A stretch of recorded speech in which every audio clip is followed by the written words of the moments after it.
Let's start with a word of prayer, please.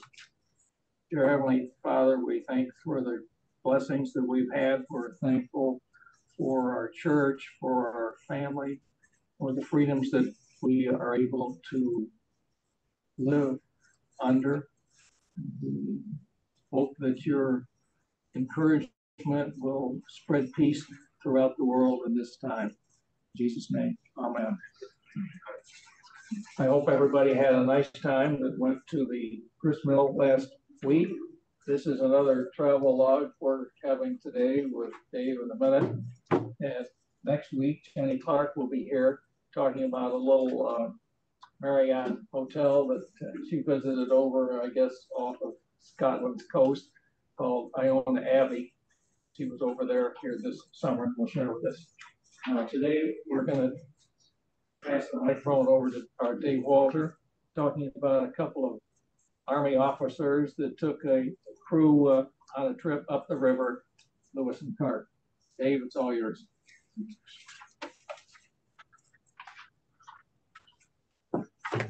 Watch it.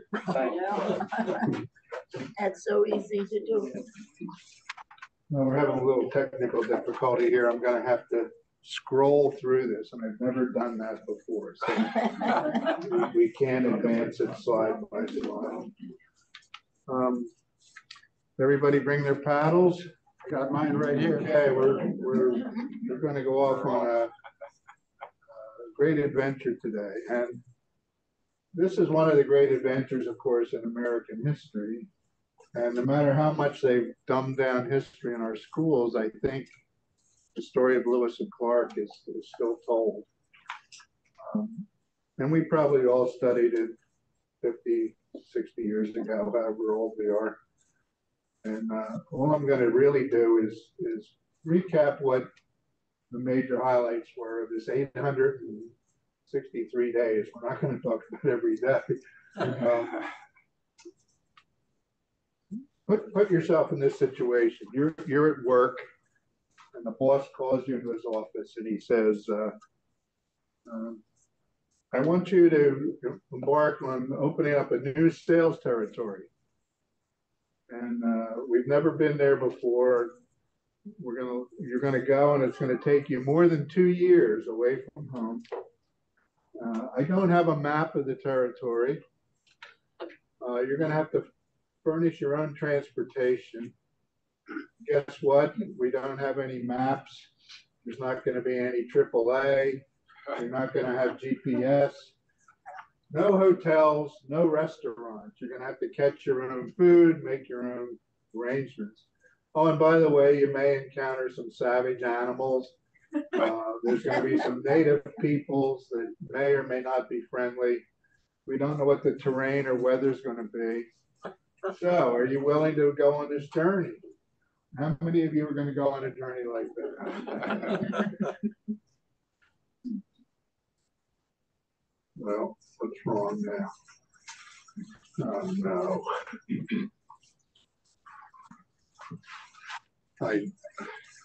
Didn't she say scroll?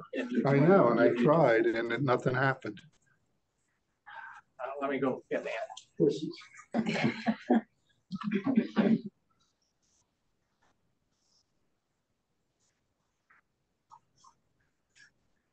Okay.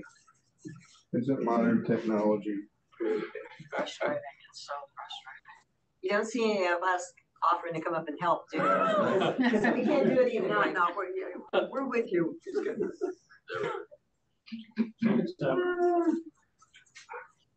a different story.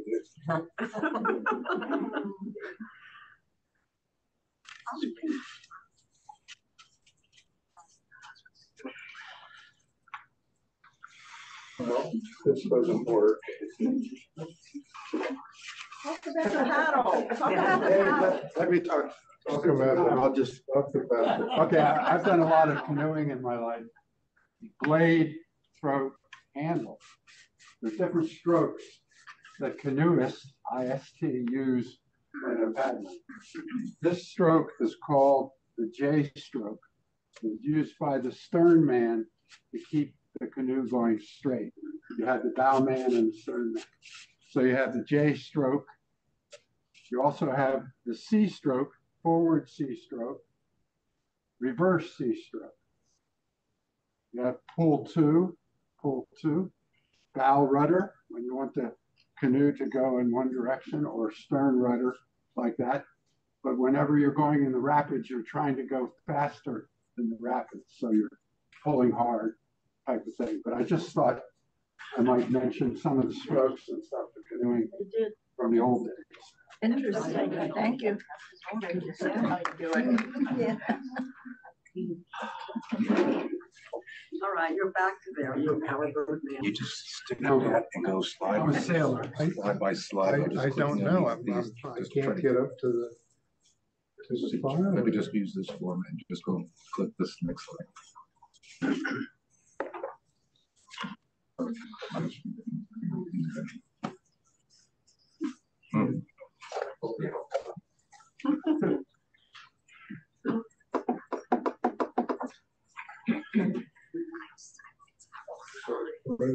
Right there.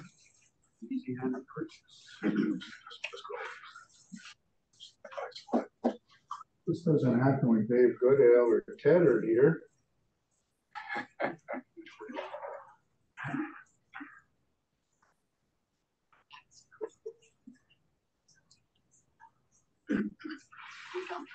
I can see what the next slide is. Anyway, you're called into the office. However, your boss is the President of the United States, and your office is in the White House. So maybe you're not going to say no. What's happened is in 1803,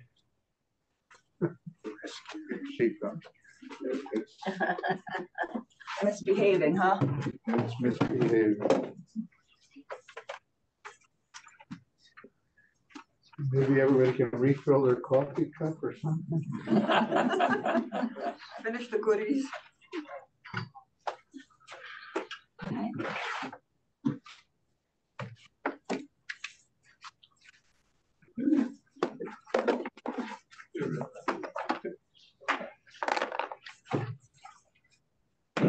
You got a substitute now. Yeah. Backwards and down. Just like when the projector, the film would break and Oh, yeah. turn the lights on, retread, Or it would jam. for overhead projector. The slides would stick together, or they're upside down or something. And they're overheating by the lamp.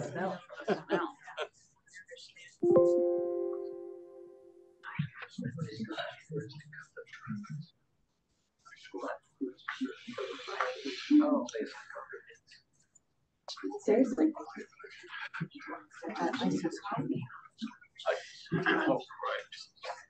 Got it.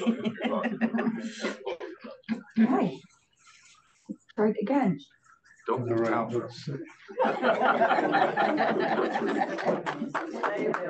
All right, thank you. Oh, Thank you, Lynn. Thank you.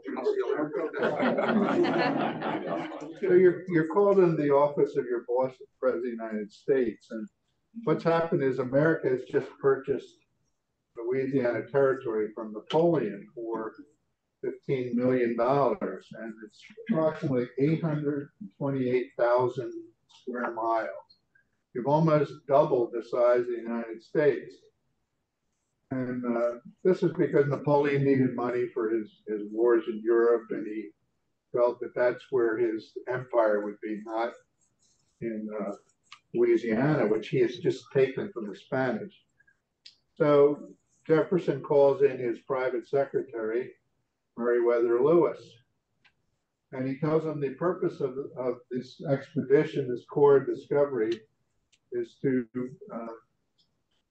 map and explore the new territory, see if there's a water route or any kind of an easy route to the Pacific Northwest, discover what flowers and animals live out there, make peace with the natives that are out there, and secure American sovereignty in this vast disputed area.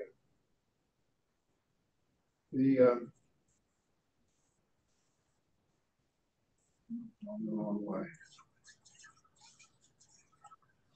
the American sovereignty is not really settled yet because the Spanish are to the south and the British are to the north.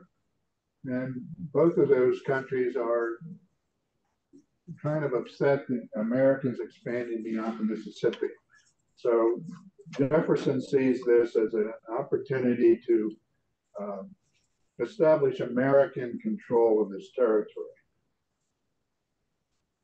So here's the guy he chooses, Captain Meriwether Lewis. He was born in Virginia of Welsh and English descent.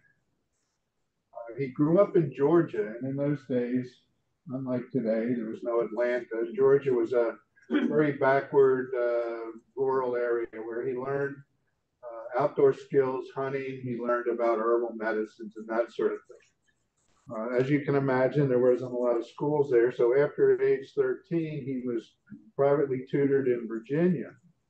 And as such, he joined the Virginia militia, and then he joined the U.S. Army. So by 1801, he's a captain in the Army. And he's picked by a family friend, President Jefferson, to lead the Corps of Discovery. And he's not going to do this by himself. He's going to get a friend involved, Lieutenant William Clark, who is also, he's born in Virginia, but he's raised in the backwoods of Kentucky.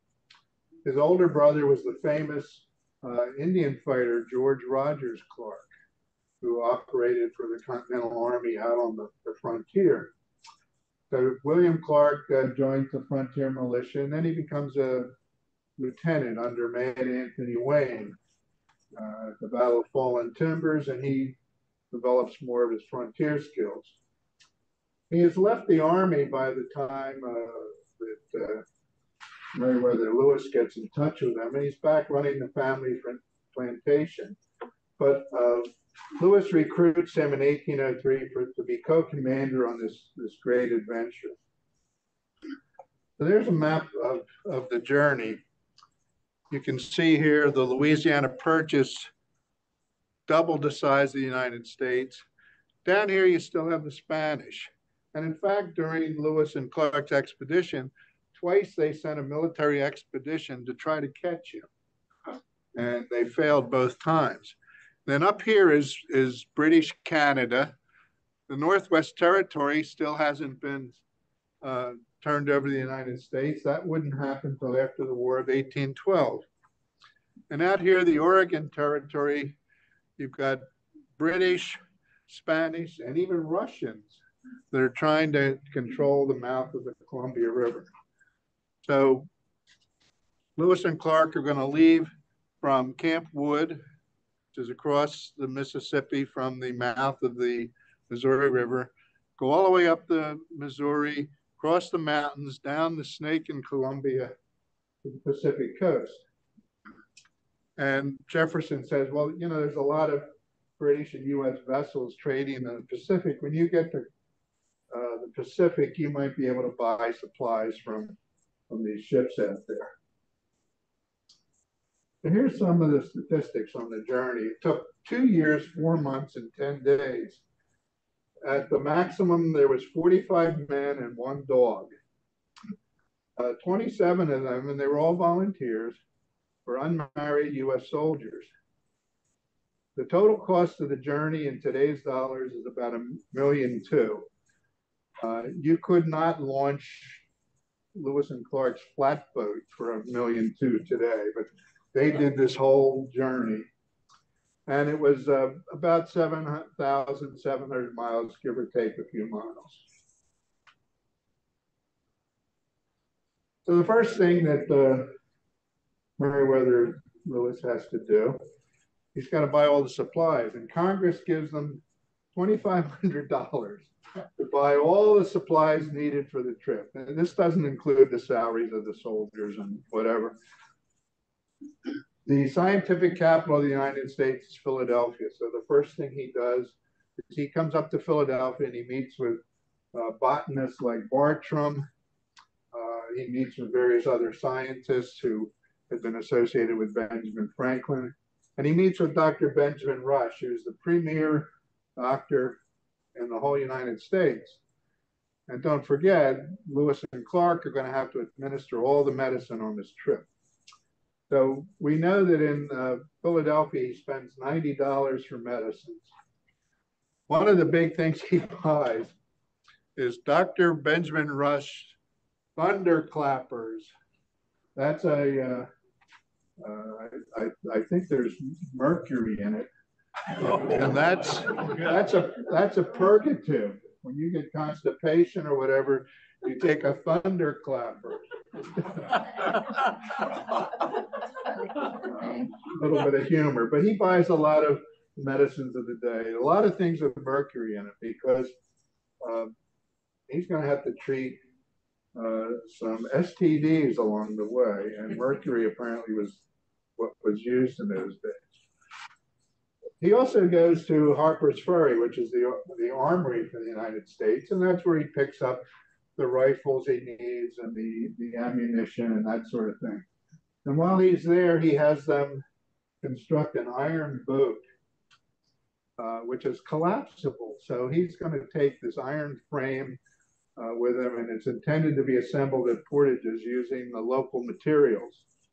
So he gets that at Harper's Ferry. And he goes back, and the journey starts in Pittsburgh. But here's a picture of the journals that Lewis and Clark faithfully kept. This is kept right now at the American Philosophic Society in Philadelphia on South Fifth Street.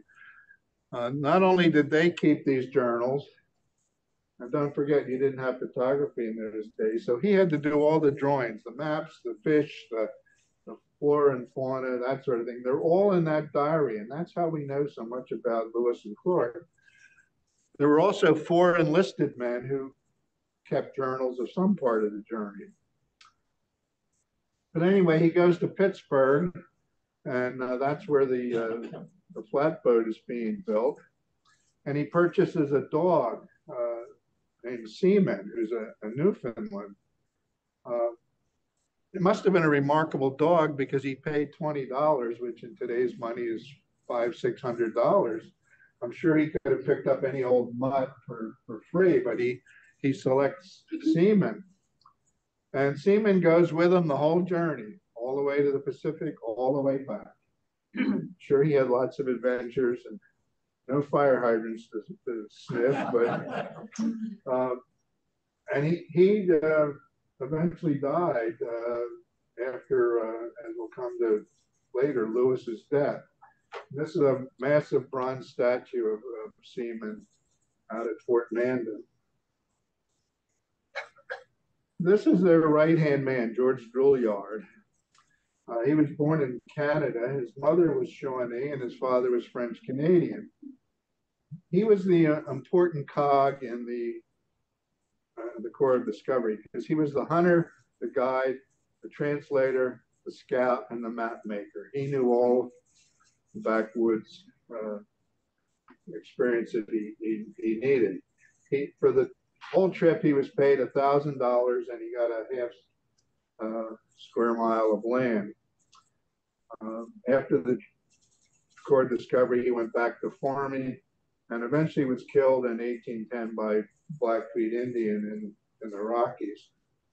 But he's the right-hand man, and he, in fact, is more of a guide, as we'll see, than another famous person we've all heard about. In charge of the enlisted man is Sergeant Charles Floyd. He's also a native of Kentucky and a cousin to the governor of Virginia. And he served as the quartermaster for the Corps of Discovery. Any kind of expedition needs a quartermaster. So they set off. Lewis comes down the Ohio River in this flatboat, and he picks up Clark in Louisville, Kentucky, and Clark has also recruited a number of men, and they set up a camp at Camp Wood in Illinois, which is across the Mississippi from the mouth of the Missouri. It's about 20 miles north of St. Louis. They cross the river in the spring and depart on their great adventure from St. Charles, Missouri on May 21st, 1804. There's a picture of the keelboat they used for the first part of the journey. It was built to Lewis's specifications in a Pittsburgh boat yard. It's 55 feet long, 8-foot wide. It has 22 oars, and it has one swivel gun on the front of the boat. And there was 2 pirogues also on the trip. And they make it up the Missouri as far as Fort Mandan. After that, the draft is too deep, so they send it back in April with 10 of the men and all of the flora and fauna that they've collected, including a prairie dog, which I think was the only one that lived to make it back to Monticello. This whole expedition, 2.5 years, almost 2.5 years, it's only one death. And it's not from injury or hostile action or anything. They get way up the Missouri to about where Sioux City is today. And Sergeant Charles Floyd dies of a burst appendix. There was obviously no way that any of the Lewis or Clark could have treated him. He's the only member to die in this whole expedition. There's his monument, Sioux City, Iowa. It's on a high bluff. I visited there one cold winter day, and as the sun was setting, you could see for 100 miles across on the Kansas plains from there. So Sergeant Floyd is forever looking out at the plains he never got to cross. So when he dies, Sergeant John Wordway is appointed as non-com in charge of the enlisted men. And he keeps his diary for all 863 days of the expedition. That journal was lost until 1913 when it was found in the hands of the Biddle family. And it's now in the Historical Society of Pennsylvania in Philadelphia. But he's the only one that kept a diary every day. Lewis and Clark had periods where, especially Lewis he probably had a form of depression, and there were days that he didn't record what happened, but Sergeant Ordway did. So they make it all the way up the Missouri River to the last known place, and that's the Mandan and Hidatsa villages that are they were in what's now North Dakota. And they're going to stay over winter there because, don't forget, all the way up the Missouri, they're fighting a current of 4 or 5 miles an hour. So it's very slow. They're poling through shallows and all sorts of things. So they get to Fort Mandan, and there's these large Indian villages there. And you can see they weren't typical Plains Indians that we think of. This was a village with a stockade fence around it and all these permanent dwellings. And they enter into friendly relations with the Mandan and Hidatsa Indians. And by friendly relations, I include the fact that these Indians would offer their wives and daughters to visitors as a hospitality. So the Corps of Discovery took advantage of this. Many of them caught STDs, and we don't know how many children they left behind. But while he's there, they meet and hire a French-Canadian guide named Charbonneau.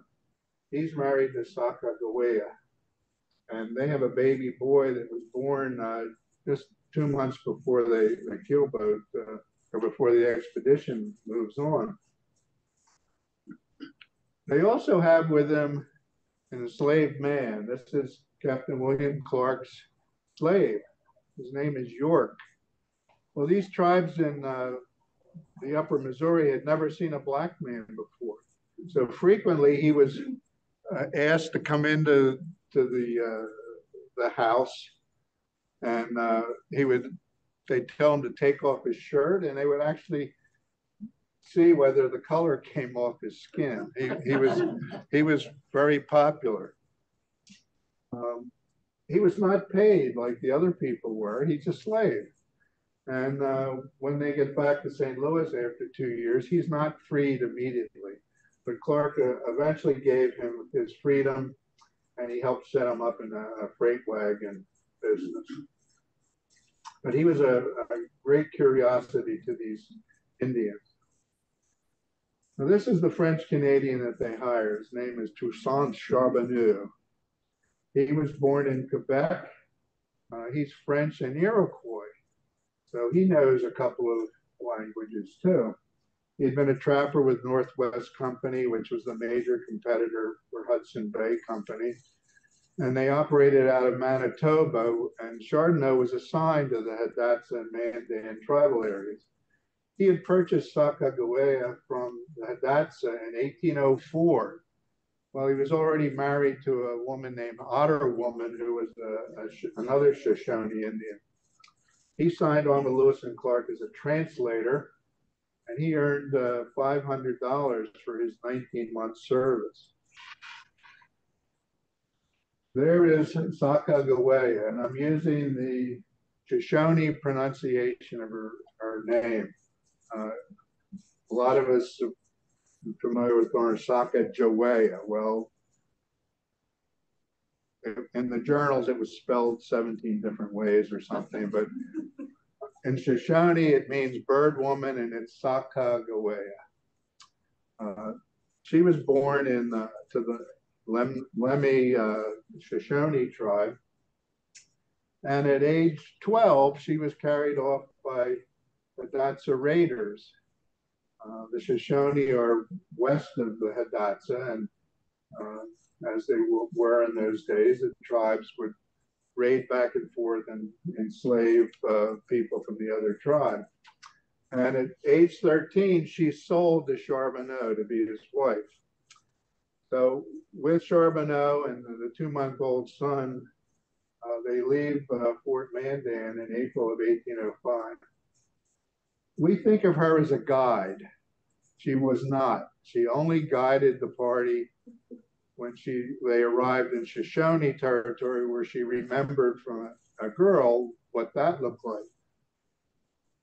Her principal task was that she was an interpreter, and the presence of her and the baby as they would find new tribes showed the peaceful intent of Lewis and Clark, because a woman and a baby is not going to be traveling with a war party or a raiding party.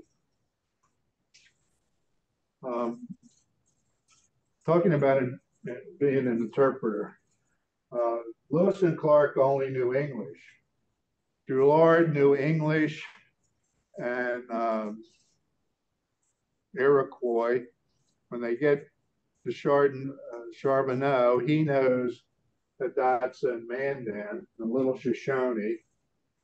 Sacagawea knows Hidatsa and Shoshone. When they get to the Shoshones, they find a guy who knows Nez Perce.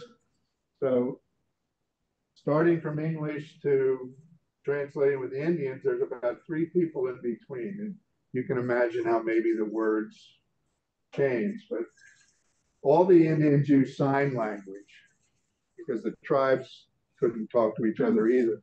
So they learn sign language, and basically that's how they get along. If they can't find somebody who knows French, English, Hidatsa, Shoshone, Nez Perce, and then when they get out to the West Coast, they find the Indians there know some English because there's been lots of British and U.S. Ships trading up and down the coast. But anyway, there's at least one instance where Sacagawea saves all of Lewis and Clark's journals when there's a capsized canoe. They're floating away down the river. She grabs them and saves them before they get wet or lost. After a couple months, she finds her people in August, the Shoshone she was captured from. But she goes on to the Columbia River with her husband anyway. And on the return trip, she does leave the Corps of Discovery at Fort Mandan. And she was paid nothing either. She was not an official paid member of the staff. So they've left the Mandan villages in 1805, and they're heading on up the Missouri. And this is just one of their encounters with a grizzly bear. The grizzly bear was unknown to the white folks back in the United States. And in his diary, one of them says the bear was wounded numerous times. Nevertheless, the grizzly charged forward, and the men, not having time to reload, flew for their lives. They did manage to kill any number of grizzlies later, but this was their first encounter. Next thing they find in June is they come to the Great Falls of the Missouri in present-day Montana. And Lewis records, it's the greatest sight I have ever beheld.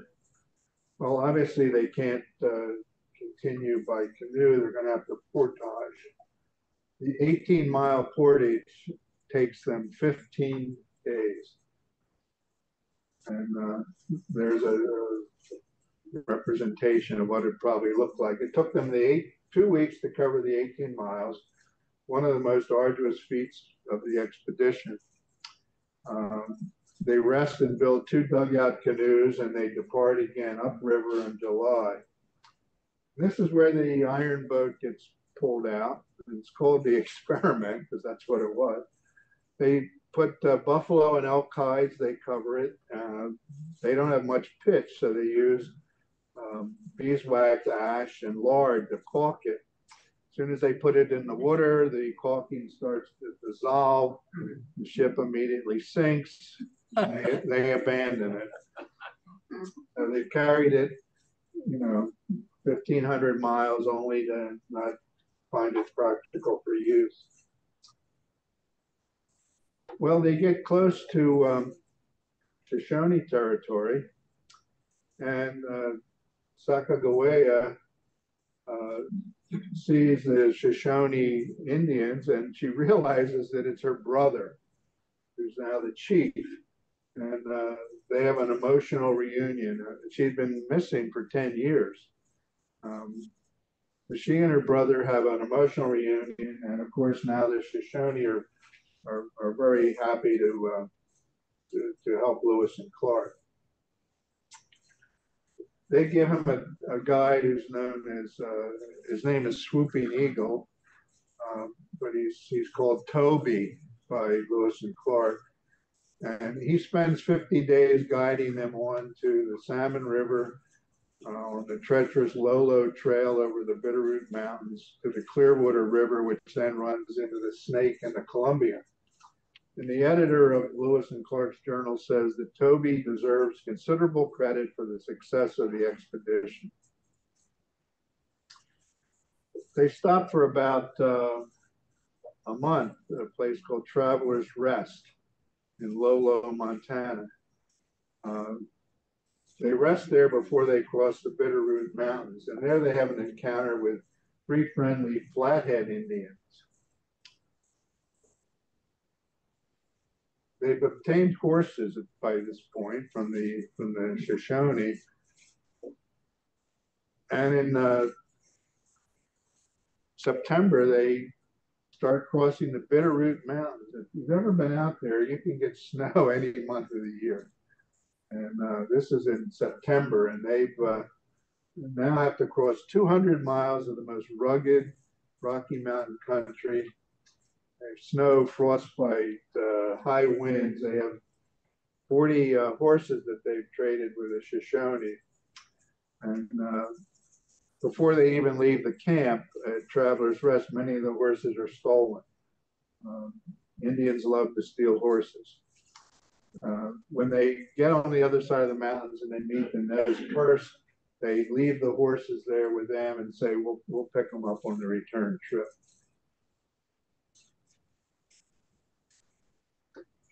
there's a canoe accident on the Clearwater River while they're traveling with the Nez Perce Indians under Chief Twisted Hair, who also guides them.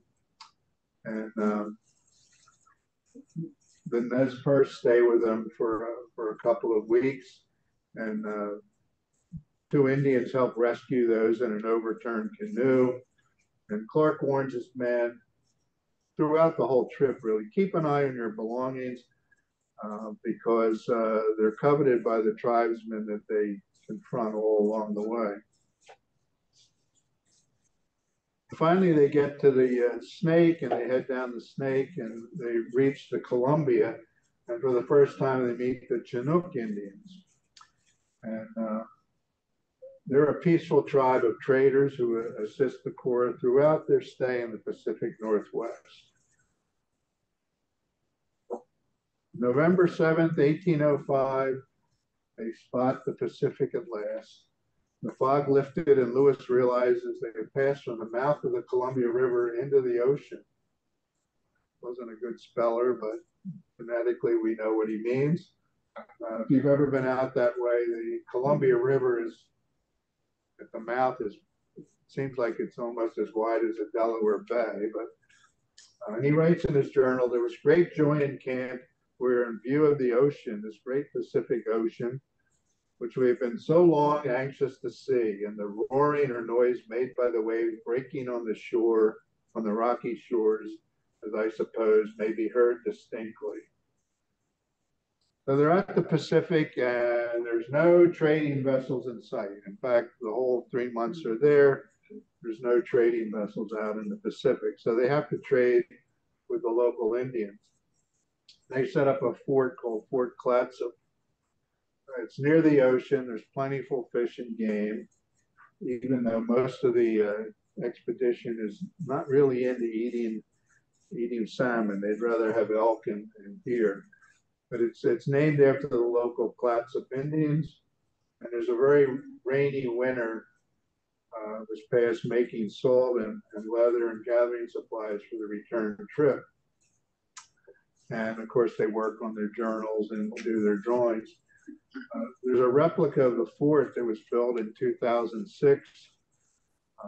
I've been in it, and it's very claustrophobic for just a couple of people on a tour. You can imagine what it was like to live in there 3 months with 30, 35 other people. They have to come back to civilization, obviously. They've not met any ships that are going to bring them home or anything. So they leave Fort Clatsop March 23rd, 1806. And now they're going downstream, of course. So it only takes that one spring and summer to get back to St. Louis. But again, for almost a month, they stopped with the Nez Perce waiting for the snows to melt into Bitterroot.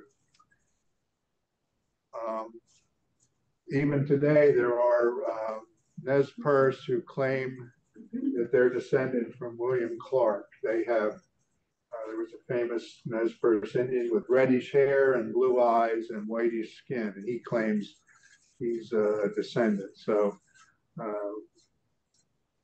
apparently William Clark indulged in some of these friendly relations with the Indians also. So they pick up their horses, and as I said, Clark may have picked up a son. By the end of June, they're back at Travelers Rest on the other side of the Bitterroots. And here Lewis and Clark split up. Lewis is going to go up the Marias River, and Clark is going to go down the Yellowstone, and eventually they're going to meet where the Yellowstone and the Missouri meet. This is the only incidence of violence with any of the Indians. Lewis is caught by a small band of Blackfeet, where he catches them stealing one of his horses. And in the gunfight, 2 Blackfeet are killed, and Lewis and the rest of the men hot-footed out of there back to relative safety with the rest of the Corps of Discovery. They reach Fort Mandan, back by the Mandan villages in August, and they find that the fort has been burned down in the meantime. Sacagawea and Toussaint leave the Corps of Discovery at this point. They float on down the Missouri, now downstream. But this is the only surviving evidence of this whole expedition. There's no forts left, nothing except William Clark carved his name and the date into Pompey's Pillar in Montana. And you can still see that today. It's protected by plexiglass or something, but he carved his name, used graffiti just like a lot of travelers do today. But that's the only surviving evidence that these guys even did this. September 23rd, 1806, they arrived back in St. Louis to a tumultuous welcome. When that first keelboat had come back in 1805, people in the East knew that they at least survived that far, but from that point on, they had no idea that Lewis and Clark's expedition hadn't been lost in the mountains or massacred or whatever. When they get back to Fort Mandan, of course, some fur trading canoes and whatever get back to St. Louis before them, and they arrange this tumultuous welcome. So what happens then? You've seen my presentations. You know I always like to get into this sort of thing. Here's the exhibit of Lewis and Clark's artifacts that you can still see in the forecourt or the lobby at Monticello. You can see there's tomahawks and arrowheads and antlers and that sort of thing. Most of the specimens went to Philadelphia, however, and they're still kicking around various locations.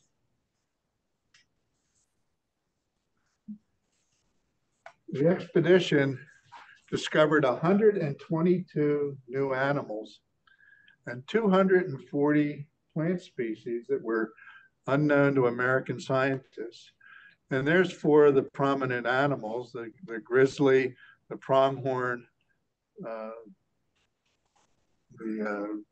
bighorn sheep, and black-tailed prairie dog. None of those animals were known in the East. And what's that, 122 of them. Most of them were birds, but these are the guys you would know and recognize today. What happens to Meriwether Lewis? There's his grave on the Natchez Trace in Hohenwald, Tennessee. Jefferson is grateful for his service. He appoints him governor of this whole new Louisiana territory. And Lewis, however, struggled with alcohol. He had endemic illnesses that he had caught either in his military service or during the expedition. We think he had malaria. He had PTSD, and he had left suicidal letters after he came back that he was very depressed and thinking of taking his own life. So he leaves for Washington in 1809, and instead of going back up the Ohio, he's going to use the Overland Natchez Trace, which was notoriously infested with robbers. And in November of 1809, he's found dying in a wayside cabin from gunshot wounds. And his death is ruled a suicide, though all his belongings, his money and everything are gone. They don't know whether he was set up there was a woman who was providing this wayside hotel. They don't know whether she set him up, whether she found him dead and took his money or whatever, but they rule it a suicide. And over the years, there's been several efforts to exhume his remains and just see the nature of the wounds and whether it could have been a suicide, but they've never been permitted to exhume his remains. You see there the column is broken off. It was never built, and it sort of signifies a life cut short. Private John Coulter was a member of the expedition, and he leaves the Corps in 1806 on the way back, and he joins these fur trappers heading to Yellowstone. He becomes one of the most famous of the mountain men, gaining notoriety as a fur trapper. And he's acknowledged to be the first white man to see the geysers in Yellowstone, and he reports back on that. And he died of illness in 1812 while serving with the Mounted Rangers, which had been organized by Daniel Boone's son. The death of Sacagawea and Toussaint, they had another child in 1812 named Lizette. She dies of typhoid in 1812 at Fort Mandan and is buried here in Fort Washakie, Wyoming. Toussaint lives, and he signs over custody of little Pomp, who was that 2-month-old baby they took with them. They called him Little Pomp, at least Clark did. And he signs over custody of the 2 children to William Clark in 1813, and he heads back to fur trapping and marries at least 3 more Indian women in his career. He died at Fort Mandan in 1843, but his grave is still unknown. William Clark gets promoted to lieutenant colonel by Jefferson, but Congress never confirms his promotion. After Lewis dies, he's named governor of the Louisiana Territory for the next 7 years, and he's made brigadier general of the Louisiana Territory Militia. 1822, he's appointed head of the Indian Affairs Bureau, and he served for more than a decade, and he reluctantly enforced Andrew Jackson's Indian removal policies, which concerned the Cherokees down in North Carolina and the other so-called civilized tribes. He dies in 1838 at 68 years old. He's buried there in the cemetery in St. Louis. Jean-Baptiste Charbonneau, that's Little Pomp, the son of Sacagawea. He lives until 1866. Clark paid for his education in St. Louis. He becomes an explorer and guide, a fur trapper, a hotel keeper, a mayor, and he digs for gold at various locations, the Black Hills and wherever.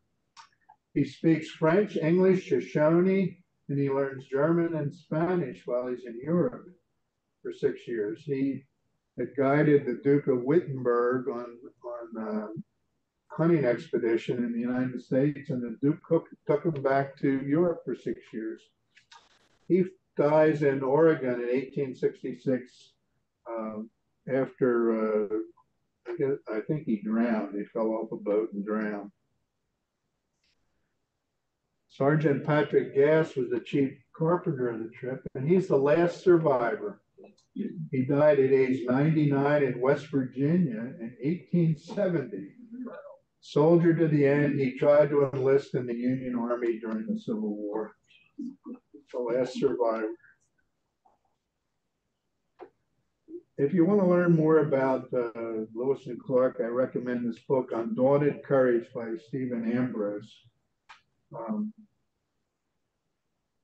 Ambrose and has done one on the Transcontinental Railroad and numerous other things. He's very easy to read, and it's a very informative book. The Corps turned America's face to the West and discovered America's future. Wasn't so great for the Indians who lost their culture, but it changed America, and it helped America be from the Atlantic to the Pacific as all those sovereignty issues were worked out over the next up until 1852. I think they finally worked out the line with the British. You can put your paddles down. That's the end of the journey. Is there any questions and comments? Yeah, wasn't Clark hired by Lewis to join the expedition as an equal, as a captain, but the government refused to recognize that and hired him as a lieutenant. Yes, his rank in the Army was lieutenant.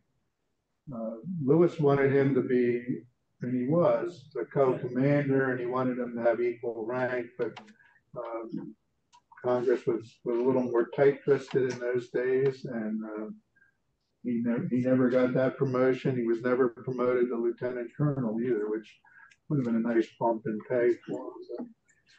So. Anything else? Yeah. The artifacts that are in Philadelphia, has there been any talk about organizing them into some type of an exhibit or? I don't know. I think the people who hold them want to keep them close so that it attracts you to go see them. I haven't heard of any efforts to have one big exhibition at the Smithsonian or anything like that. So I don't know. What's the record show as far as the relationship between Lewis and Clark personally? Did they get along? Was there some disagreements between them, or? I'm sure there were disagreements, but there was no animosity. They meshed pretty well for being co-commanders. You know, they each had their strengths, and I guess they each had their weaknesses. But you read the journals and you read Ambrose's book, there's no indication that he fought like cats and dogs or anything. Right. And how do you think the oldest fellow was that, or that went out and came back? They were all in their 20s. I mean, this was a young man's expedition, and they were all volunteers. Nobody's, you know, it's not like today where you just volunteered. I mean, they went around the various army posts and told them what was going on, and these men had a sense of adventure, I guess, and raised their hand and joined. And they said only one guy died. So for all the hardships and everything they encountered, it ended up pretty well for most of them, right? I'm actually very surprised that they didn't recruit a physician to go along on that trip. There were medical officers in the Army. Perhaps Lewis thought he was as good as any of them. I mean, medicine was a very, what do I want to say? It wasn't very sophisticated in those days. Give them a thunderclapper pill and that takes care of every digestive problem you have. They really didn't, certainly they didn't know about germs or anything. But you're right, maybe they could have used a guy who could wind up broken ankles or something, but they managed to get by just with what they did. And in fact, some of their relations with the Indians were very improved, because no matter what you hear about Indian medicine, women, and this sort of thing, Lewis and Clark did treat a number of Indians that were dying or in really bad health that survived, and the Indians were very grateful for some of the medical procedures that Lewis and Clark gave them. Was anything of the abandoned experiment ever rediscovered or found, or it just rust away in the elements and returned to the Probably. They cached a lot of supplies that they picked up on the way back, and I think they realized that they had no use for that. So you want to go out there with a metal detector and see if there's any remains? As far as they know, the only evidence is that William Clark graffiti on the rock.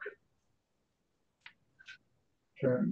Do you have any idea what their expectation was when they left? Like, I'm just trying to grasp, like, there was no satellite, no radar, no maps. So did they think they were going to be a few months? Did they think they were going to be years? Jefferson thought it would take about a year. But once they knew from trappers and whatever, all the way up the Missouri to where Fort Mandan and the Mandan villages were. Beyond that, they had no idea. They didn't even know that the Rockies were there or how high they were going to be or whether a river went through there and would take them right to the Pacific. So this was pretty unknown, and they expected it would take a year, and it took 2 years, 4 months, and 10 days. Yeah. Dave, what happened after they came back? I mean, how was the territory then explored? Was there news about it, and who decided to go west? Well, as I said there at the end, a lot of the men on the expedition joined fur trappers, and the knowledge that Lewis and Clark brought back enabled the fur trappers to get into the Rockies and some of the streams that had never been trapped before and get after the beaver and that sort of thing. The one guy went up the Yellowstone. They actually made it as far as Yellowstone. It's Yellowstone Park today. So this really, once the news got back, all the adventurers went out there. And the heyday of the mountain men was from then until the 1830s or that sort of thing. I don't know that many of them went all the way to the Pacific. That was sort of explored from the other side in, but it was certainly the end of native cultures, the beginning of the end. Also, when you said ships were in the Pacific from the U.S., were they from places like Nantucket? Yeah, they were whalers. They were trading ships, and yeah, they were from the East Coast. Interesting. All right, there's one more. Dave, what do you think your investment in time was to do this? And rate this? About 50 hours. It's easy to get all the notes, then you got to put a cohesive PowerPoint together, and that takes time. Well done, certainly.